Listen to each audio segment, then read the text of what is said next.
Dear students, उम्मीद है आप लोग खैरियत से होंगे। तो पिछली वीडियो में हमने मैट्रिसेस की कुछ टाइप्स जो है वो पढ़ी थी, तो उम्मीद है कि आपको उसकी अंडरस्टैंडिंग हो चुकी होगी।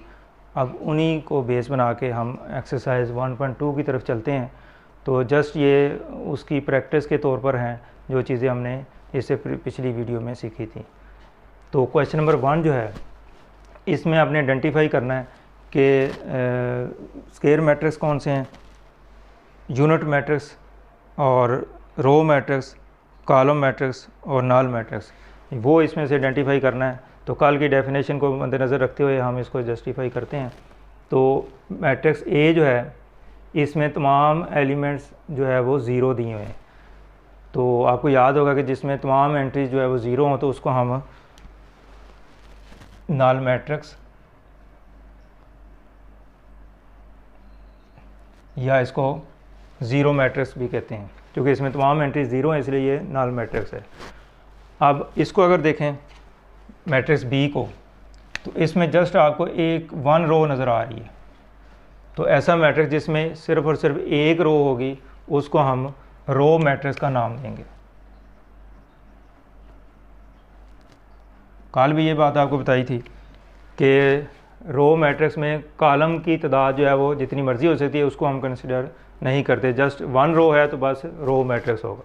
इसी तरह मैट्रिक्स सी जो है, इसमें अगर आप देखें तो एक कॉलम इसमें नज़र आ रहा है हमें। नंबर ऑफ़ रोज़ जितनी मर्ज़ी हो, लेकिन कॉलम जो कि 1 है, तो इसलिए हम इसको कॉलम मैट्रिक्स का नाम देंगे।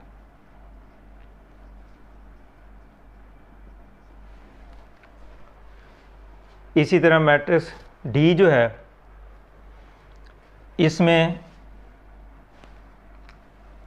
नंबर ऑफ़ रोज़ और नंबर ऑफ़ कॉलम्स इक्वल हैं, तो एक लिहाजा ये स्केयर मैट्रिक्स भी है, लेकिन यहाँ पे स्केयर मैट्रिक्स को आइडेंटिफाई नहीं हमने करना। इससे आगे अगर हम देखें तो ये एलिमेंट जो है, इसके डायगोनल एलिमेंट जो है वो सेम है। तो ये जो हमें जो बात नज़र आ रही है कि ये एक डायगोनल मैट्रिक्स हो सकता है, लेकिन उसमें भी अगर इसको स्पेसिफाई करें तो स्केलर मैट्रिक्स भी बन सकता है कि वहाँ पे एलिमेंट जो है वो डायगोनल एलिमेंट जो है वो सेम हो, तो उसको स्केलर मैट्रिक्स भी कहते हैं। लेकिन हमने एक कंडीशन और भी पढ़ी थी, स्केलर मैट्रिक्स में अगर एलिमेंट जो है वो 1 होंगे तो फिर हम इसको एक स्पेसिफिक नाम देंगे, इसको हम आइडेंटिटी मैट्रिक्स का नाम देंगे।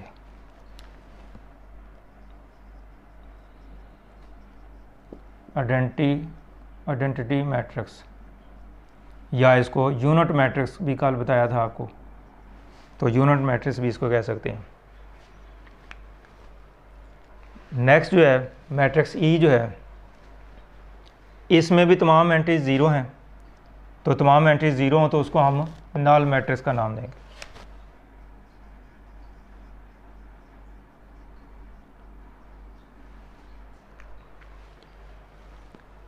मैट्रिक्स एफ जो है, इसमें भी आप इजीली देख सकते हैं कि ओनली 1 कॉलम, तो अगर एक कॉलम होगा तो उसको हम कॉलम मैट्रिक्स का नाम देंगे। तो अब देखें, हमने क्वेश्चन नंबर 1 जो है सिर्फ आइडेंटिफाई करना था कि ये किस टाइप के जो है मैट्रिक्स हैं। तो अगर आप डेफिनेशन पे आपको कमांड हासिल है तो आप बड़े इजीली जो है वो इसको फाइंड कर सकते हैं। अब नेक्स्ट हम क्वेश्चन नंबर 2 की तरफ चलते हैं। तो इसमें हमने आइडेंटिफाई करना है square matrix, rectangular matrix, row matrix, column matrix, identity matrix और नल मैट्रिक्स। तो फर्स्ट पार्ट इसका देखते हैं। तो इसमें नंबर ऑफ़ रोज़ जो है वो 2 है और नंबर ऑफ़ कॉलम जो है वो 3 है। तो रोज़ और कॉलम जो है वो इक्वल नहीं है, तो इसलिए हम इसको रेक्टेंगुलर मैट्रिक्स का नाम दे सकते हैं।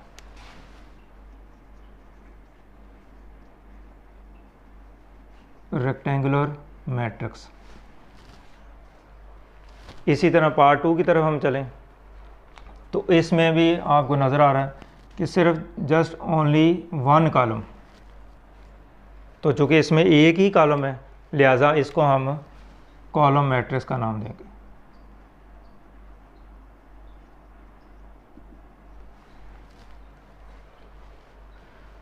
पार्ट 3 की तरफ चलते हैं।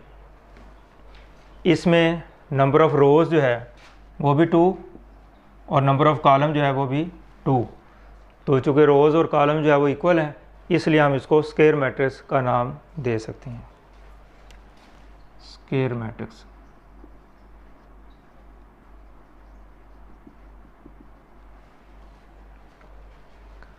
अब पार्ट 4, इसमें भी देखा जाए तो नंबर ऑफ़ रोज़ और नंबर ऑफ़ कॉलम्स 2 हैं, इक्वल हैं, तो स्क्वायर मैट्रिक्स भी बनता है। लेकिन स्क्वायर मैट्रिक्स से आगे अगर इसको स्पेसिफिक देखा जाए तो इसमें ये डायगोनल मैट्रिक्स भी हमें नज़र आ रहा है। तो हम देखते हैं कि डायगोनल मैट्रिक्स है तो उसकी कौन सी टाइप बनती है ये। चूँकि इसके डायगोनल एलिमेंट जो है वो नॉन ज़ीरो हैं और जो डायगोनल नॉन डायगोनल एलिमेंट वो तमाम ज़ीरो हैं, इसलिए डायगोनल मैट्रिक्स भी है। लेकिन उससे आगे बात देखें अगर तो डायगोनल एलिमेंट जो है वो सेम है, तो उस लिहाज से ये स्केलर मैट्रिक्स भी बनता है। लेकिन मज़ीद इसको स्पेसिफाई करें तो अगर डायगोनल एलिमेंट 1 1 हो तो फिर हम उसको एक स्पेसिफिकली नेम देते हैं आइडेंटिटी मैट्रिक्स। तो एट द एंड हम क्या इसका रिज़ल्ट होगा कि ये एक आइडेंटिटी मैट्रिक्स है,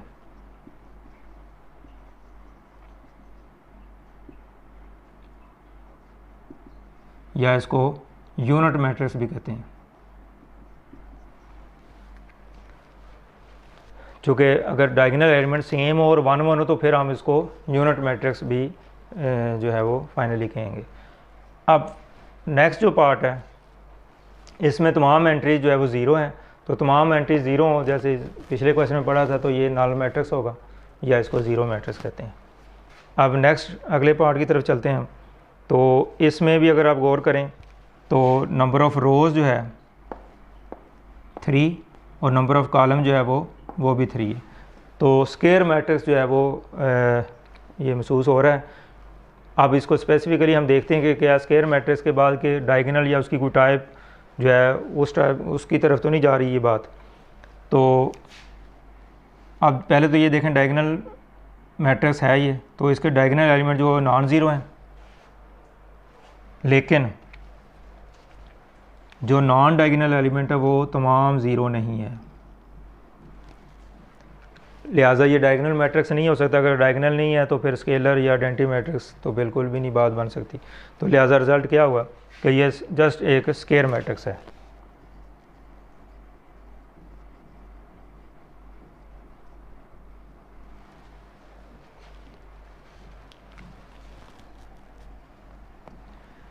तो अब डेफिनेशन की बेस पे हम क्वेश्चन नंबर 2 जो है इनको आइडेंटिफाई कर लिया है कि कौन सा मैट्रिक्स जो है वो किस टाइप का मैट्रिक्स है। नेक्स्ट जो है वो क्वेश्चन नंबर 3 की तरफ चलते हैं। From the following matrices identify diagonal matrix, scalar and unit matrix. यानी आप इसमें आपने आइडेंटिटी मैट्रिक्स बताने हैं, डायगोनल मैट्रिक्स बताने हैं और स्केलर मैट्रिक्स बताने। तो मैट्रिक्स ए पर गौर करो तो ये जो है इसमें जो डायगोनल एलिमेंट्स हैं वो नॉन ज़ीरो हैं और जो नॉन डायगोनल एलिमेंट है वो ज़ीरो हैं। इसका मतलब ये डायगोनल एलिमेंट मैट्रिक्स भी बन रहा है। लेकिन इसको थोड़ा सा स्पेसिफिक करें अगर हम, तो चूँकि इसमें दोनों एलिमेंट सेम है डायगोनल एलिमेंट, अगर डायगोनल एलिमेंट सेम हो तो फिर हम इसको स्केलर मैट्रिक्स का नाम देते हैं। तो ये स्केलर मैट्रिक्स।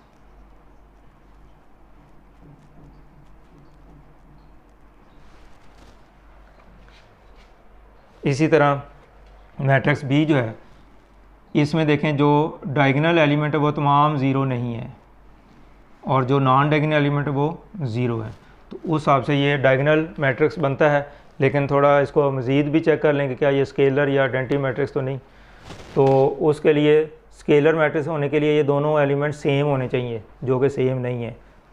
और यूनिट मैट्रिक्स के लिए ये एलिमेंट 1 1 होने चाहिए, जो कि नहीं है। इसका मतलब ये जस्ट एक डायगोनल मैट्रिक्स है, ना स्केलर है और ना ही यूनिट मैट्रिक्स है।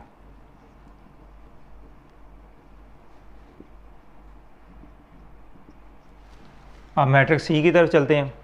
तो इसमें जो डायगोनल एलिमेंट्स हैं वो सेम है और 1 1 है। तो इसलिए हम इसको यूनिट मैट्रिक्स का नाम देंगे। अगर डायगोनल एलिमेंट सेम और 1 1 हो तो उसको हम यूनिट मैट्रिक्स या आइडेंटिटी मैट्रिक्स कहते हैं। नेक्स्ट जो है वो डी जो पार्ट इसका, इसमें जो डायगोनल एलिमेंट है वो 3 और 0 है। पहले तो ये देखते हैं कि डायगोनल मैट्रिक्स है, तो जो डायगोनल एलिमेंट है वो तमाम 0 नहीं है। इसका मतलब डायगोनल एलिमेंट की जो पहली कंडीशन वो पूरी हो रही है, और जो नॉन डायगोनल एलिमेंट है वो लाजमी तौर पर 0 होने चाहिए, वो भी पूरी हो रही है, तो ये डायगोनल मैट्रिक्स जो है वो बनता है। अब इसको स्पेसिफिकली अगर देखा जाए क्या ये स्केलर या आइडेंटिटी मैट्रिक्स है, तो स्केलर होने के लिए दोनों एलिमेंट सेम होने चाहिए जो कि नहीं है, और यूनिट मैट्रिक्स होने के लिए यहाँ पे 1 1 होना चाहिए जो कि नहीं है, इसलिए ये सिंपल जो है वो डायगोनल मैट्रिक्स है।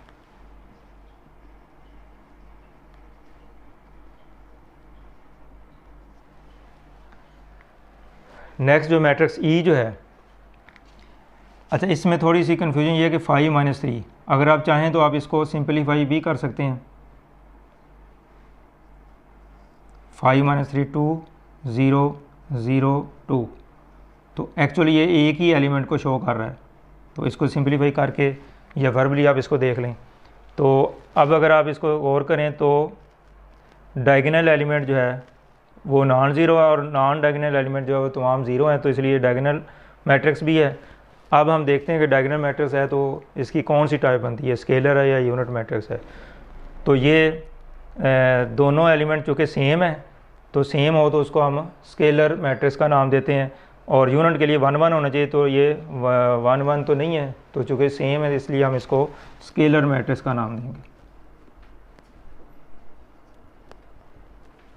तो इसी तरह हम क्वेश्चन नंबर 3 जो है, इसमें तमाम जो मैट्रिसेस दिए थे उनको हमने उसकी डेफिनेशन की बेस पे आइडेंटिफाई कर लिया है। तो नेक्स्ट जो है वो हम अगले क्वेश्चन की तरफ बढ़ते हैं। क्वेश्चन नंबर 4 है 1.2 का, फाइंड नेगेटिव ऑफ मैट्रिसेस। तो ये भी हमने कल पढ़ा था, कुछ इसके एग्जांपल भी मैंने आपको दी थी, तो बड़ा इजी है। तो अगर आपने ए का हमने नेगेटिव मालूम करना है तो इसको हम इस तरह डिनोट करेंगे, और जस्ट आपने क्या करना है, इन तमाम एलिमेंट्स के साइन चेंज कर देने हैं। तो -1 0 ना पॉजिटिव होता ना नेगेटिव होता, इसलिए 0 0 ही रहेगा, और -1 है तो +1 हो जाएगा। तो जस्ट आपने साइन चेंज करने हैं इनके, तो आपके पास नेगेटिव मैट्रिक्स जो है वो फाइंड हो जाएगा। इसी तरह दूसरा पार्ट जो है डी, इसका हमने नेगेटिव मैट्रिक्स मालूम करना है, तो -d से डिनोट करेंगे इसको। तो -3 तो ये +3 हो जाएगा, 2 है +2 है तो ये -2 हो जाएगा, -4 4 और 5 है तो ये -5 हो जाएगा। तो नेगेटिव मालूम करने के लिए सिर्फ़ और सिर्फ हमने उसका साइन जो है वो चेंज करने होते हैं, तो हमारे पास नेगेटिव जो है वो फाइंड हो सकता है। इसी तरह इसके बाकी 2-3 पार्ट्स है वो आपने भी इसी तरीके से इसको कर लेना है। अब हम चलते हैं क्वेश्चन नंबर 5 की तरफ। इसमें आपने ट्रांसपोज जो है वो मालूम करना है। तो कल इसकी ट्रांसपोज की डेफिनेशन भी हमने पढ़ी थी, कुछ एग्जांपल भी पढ़ी थी, तो उसको ज़हन में लाते हुए अब हम देखते हैं कि ट्रांसपोज कैसे मालूम करते हैं। तो ट्रांसपोज के लिए मैंने आपको कल बताया था कि नंबर ऑफ जो इसकी रोज़ और कॉलम जो है इनको आपस में इंटरचेंज करना है। तो ए ट्रांसपोज इस तरीके से लिखेंगे। आप इसकी जो रोज़ हैं उनको कॉलम में कन्वर्ट कर दें या कॉलम को रोज़ में कन्वर्ट कर दें, कोई एक तरीका मेथड जो अपना लें। आप फ़र्ज़ किया इसमें ये कॉलम है तो हम इसका ये रो में इसको बदल देते हैं। तो 0 फर्स्ट और सेकंड इसका 1 और -2, यानी जो एलिमेंट्स की तरतीब है वो उसी तरह होगी जिस तरह कॉलम में है, फर्स्ट एलिमेंट ये सेकंड ये थर्ड। तो जब रो में कन्वर्ट करना तो उसी तरीके से फर्स्ट वाला फिर सेकंड वाला और फिर थर्ड वाला। तो जस्ट हमने क्या किया है, जो इसका कॉलम है उसको रो में कन्वर्ट कर दिया, तो ये हमारे पास इसका ट्रांसपोज निकला है। लेकिन अगर आप देखें तो इसकी रोज़ जो है वो कॉलम में चेंज हो चुकी हैं और कॉलम जो है रोज़ में चेंज हो चुकी है। कॉलम को तो रोज़ में चेंज हमने खुद किया है, लेकिन जो रोज़ है वो कॉलम में कैसे चेंज हो वो भी चेक कर लें। ये फर्स्ट रो थी, फर्स्ट कॉलम बन गया, सेकंड रो थी, सेकंड कॉलम बन गया, थर्ड रो थी तो थर्ड कॉलम बन गया। यानी एक चीज़ आप करेंगे दूसरी ऑटोमेटिकली हो जाएगी। इसी तरह मैट्रिक्स सी जो है इसका ट्रांसपोज मालूम करना है, तो इस तरह डिनोट करेंगे इसको। तो अब इसकी रोज़ फर्स्ट रो, सेकंड रो और थर्ड रो, अब इसकी जो रो है इसको आप कॉलम बना दें। इसी तरह सेकंड रो है तो सेकंड कॉलम बन जाएगा। इसी तरह थर्ड रो है तो थर्ड कॉलम बन जाएगा। तो अब हमने यहाँ पे रोज़ को हमने कॉलम में कन्वर्ट कर दिए। अगर आप देखें तो कॉलम जो है वो रोज़ में कन्वर्ट हो चुके हैं। अब कॉलम इसका 1 2 3 था तो ये रो बन चुकी। ये कॉलम इसका सेकंड कॉलम 2 -1 0 था तो ये इसकी सेकंड रो बन गई। तो अब जस्ट हमने रोज़ या कॉलम को चेंज करना है तो हमारे पास जो है वो ट्रांसपोज जो है वो फाइंड हो जाएगा। अब इस क्वेश्चन का लास्ट एक्सरसाइज का लास्ट क्वेश्चन जो है, verify if A is equal to this 1 2 0 1। ये एक मैट्रिक्स दिया हुआ है तो पार्ट 1 जो है वो ए के लिए है और पार्ट 2 जो है वो इसी तरह मैट्रिक्स बी दिया है तो उसके लिए फाइंड करना है, तो उसका भी सेम प्रोसीजर है। तो मैं पार्ट 1 जो है यहाँ पे आपको करके दिखा रहा हूँ। तो अब यहाँ पे गौर करें कि ए ट्रांसपोज का दोबारा ट्रांसपोज लिया हुआ है, तो 2 दफ़ा ट्रांसपोज लेने से वही मैट्रिक्स दोबारा वापस आना चाहिए, तो ये वेरीफाई हो जाएगा। अब हम मैट्रिक्स ए लेते हैं 1 2 0 1। तो अब सबसे पहले हम इसका ट्रांसपोज लेंगे ए का।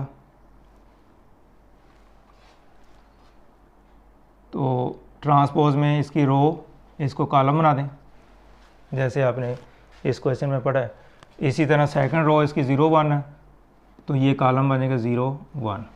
तो ये हमने इसका प्रोसेस कर लिया कि ए ट्रांसपोज हमने फाइंड कर लिया। अब इसका मज़ीद ट्रांसपोज लेना हमने।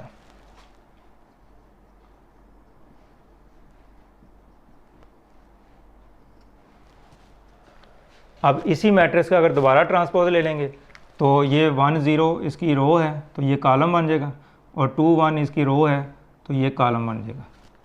तो अगर आप गौर करें ये मैट्रिक्स जो हमारा दूसरी दफ़ा ट्रांसपोज लेने से ये मैट्रिक्स आया और ये वापस वो ए मैट्रिक्स ही आ गया हमारे पास 1 2 0 1। तो 2 दफ़ा ट्रांसपोज लेने से जो मैट्रिक्स आया वो सेम वही मैट्रिक्स आ गया। इसका मतलब ये मैट्रिक्स किसके इक्वल है, ए के इक्वल है। तो हमने देखा कि अगर एक मैट्रिक्स का आप 2 दफ़ा ट्रांसपोज लेते हैं तो वो पहले वाले मैट्रिक्स के इक्वल आ जाता है। तो यही चीज़ हमने वेरीफाई करनी थी। तो ये वेरीफाई होगी कि ए ट्रांसपोज का ट्रांसपोज लिया जाए तो वो इक्वल टू ए ही होगा, यानी सेम मैट्रिक्स के इक्वल होगा। इसी तरह इसका जो पार्ट 2 है वो मैट्रिक्स बी के लिए, तो सिंपली इसी मेथड से आप उसको भी कर सकते हैं इजीली। तो उम्मीद है कि आप खुद से इसको कर पाएंगे। तो आज का जो लेक्चर था हमारा इसमें हमने 1.2 जो है वो कंप्लीट कर ली है। तो इसके जो पहले 3 क्वेश्चन हमने पढ़े हैं तो वो बेसिकली जो इसकी आपने टाइप्स कल पढ़ी थी मैट्रिसेस की, तो उसको बेस बना के हमने पहले 3 पार्ट जो है इसके किए हैं। तो नेक्स्ट जो है वो अगले 3 क्वेश्चन जो है वो नेगेटिव मैट्रिक्स की डेफिनेशन के मुताबिक सॉल्व कर लिए। फिर ट्रांसपोज की डेफिनेशन भी हमने कल पढ़ी थी, उसके मुताबिक सॉल्व कर लिया। और ये भी ट्रांसपोज की डेफिनेशन को मद्देनज़र रखते हुए हमने इसको वेरीफाई कर लिया। तो आज का लेक्चर हमारा कंप्लीट हुआ। इंशाल्लाह अगले वीडियो में हम अगली एक्सरसाइज का आगाज़ करेंगे। अल्लाह हाफ़िज़।